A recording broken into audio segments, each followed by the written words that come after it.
मुंबई येथील मस्जिद बंदर खडक विभागातील अनेक कार्यकर्ते आणि नागरिकांनी राष्ट्रवादी गटाचे पारनेरचे खासदार आणि सामाजिक नेतृत्व असलेले निलेश लंके यांच्या नेतृत्वात भव्य पक्षप्रवेश केलाय। भव्य जाहीर सभा सुद्धा घेण्यात आली आहे। मुंबई मस्जिद बंदर खडक विभागाचे राष्ट्रवादी गटाचे महासचिव मोईन काश्मीरी यांच्या आयोजनापर भव्य जाहीर सभा आणि पक्षप्रवेश यावेळी करण्यात आला। यावेळी मस्जिद बंदर खडक विभागाचे मोहीन काश्मीरी यांच्या नेतृत्वात अनेक मुस्लिम कार्यकर्ते, पदाधिकारी, नागरिक यांनी खासदार निलेश लंके यांच्या हस्ते पक्षप्रवेश केलाय।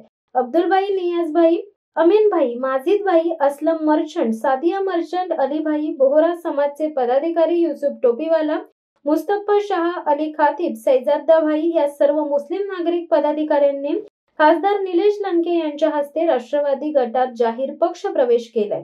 तर खासदार निलेश लंके यांना हज यात्रा, मक्का मदिना, अजमेर शरीफ आणि आरोग्य अशा 3 फायली देण्यात आल्या आहेत। या 3 फायली देऊन आमचा आवाज पार्लमेंटमध्ये पोहोचवून आमच्या मागण्या पूर्ण करण्याचे आश्वासन देखील दिले।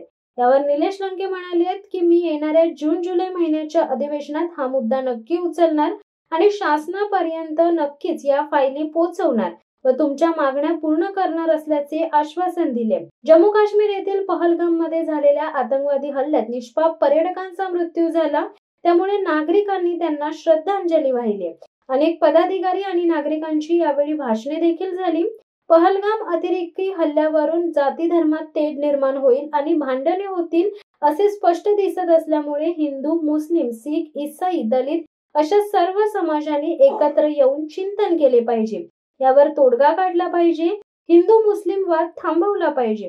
आपण एकमेकांच्या घरी जातो, एकमेकांचे सण उत्सव साजरे करतो, एकमेकांच्या घरी जेवतो, उठतो, बसतो, तर थोडंसं समजून आपण जाती भेदभाव विसरून एकत्र यायला हवं असे आवाहन जनतेला मोमीन काश्मीरी यांनी केले। या भव्य जाहीर सभा आणि पक्षप्रवेशास प्रचंड गर्दी झालेली होती। खडक विभागातील नागरिकांचा देखील उत्स्फूर्त प्रतिसाद मिळाल्याचे पाहायला मिळत आहे। शिवसत्ता टाइम्ससाठी शेखर म्हात्रे, मुंबई। दे धडक बेधडक वृत्त देणाऱ्या आपल्या शिवसत्ता टाइम्स न्यूज चॅनलला लाल बटन दाबून सबस्क्राईब करा आणि बेल आयकॉनला क्लिक करायला विसरू नका।